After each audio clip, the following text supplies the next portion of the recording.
பாடலின் விளக்கம். வைகறை பொய்திலே வந்து உன்னை நாங்கள் வணங்கினோம்.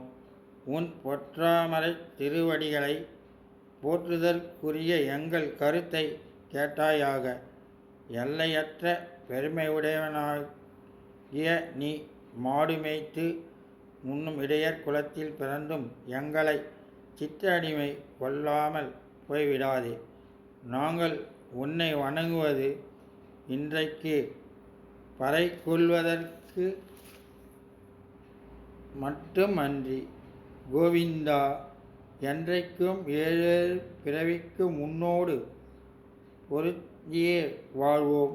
உனக்கே நாங்கள் அடிமையாகி தொண்டுகள் செய்வோம். எங்களுக்கு வேறு ஆசைகள் தோன்றுமானால் அவற்றை மாற்றி அருள வேண்டும் என்பது இந்த பாடலின் விளக்கம்.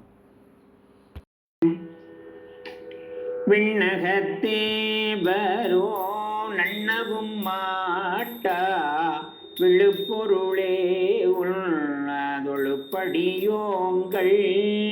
விண்ணகத்தே வரோ நன்னவும் மாட்டா விழுப்பொருளே உனதொழுப்படியோங்கள். மண்ணகத்தே வந்து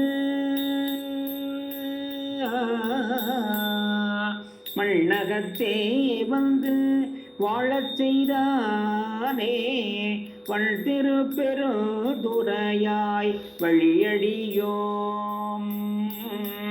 கண்ணகத்தே நின்று கழிதரு தேனே கடலமுதே கரும்பே விரும்பும் அடியார். கண்ணகத்தே நின்று கழிதரு தேனே கடலமுதே கரும்பே விரும்பும் அடியார். எண்ணகத்தாய்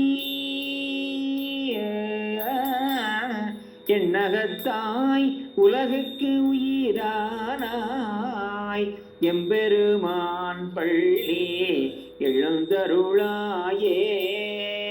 எம்பெருமான் பள்ளி எழுது அருளாயே.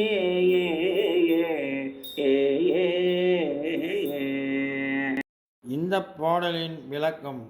வானுலகில் உள்ள தேவர்களும் நெருங்க முடியாத மேலான மெய்ப்பொருளே, இந்த மண் உலகில் வந்து உன்னுடைய அடிமைகளாகிய எங்களை வாழ செய்தவனே, வளம் நிறைந்த திருப்பெருந்துறையில் அமர்ந்தவனே, பரம்பரை அடிமைகளாகிய எங்களுடைய கண்களுக்கு நின்று காணும் பொருளில் எல்லாம் நின் வடிவம் காட்டி களிப்பை வழங்கி தித்திக்கின்ற தேனே, பார்க்கடலில் தோன்றிய அமுதமே, நெஞ்சில் இனிக்கும் கரும்பே, அன்பு செய்யும் தொண்டர்களின் எண்ணத்துள் நிறைந்தவனே, உலகம் அனைத்துக்கும் உயிரானவனே, எம்பெருமானை பள்ளி எழுந்தருள்வாயாக என்று இந்த பாடலின் விளக்கம்.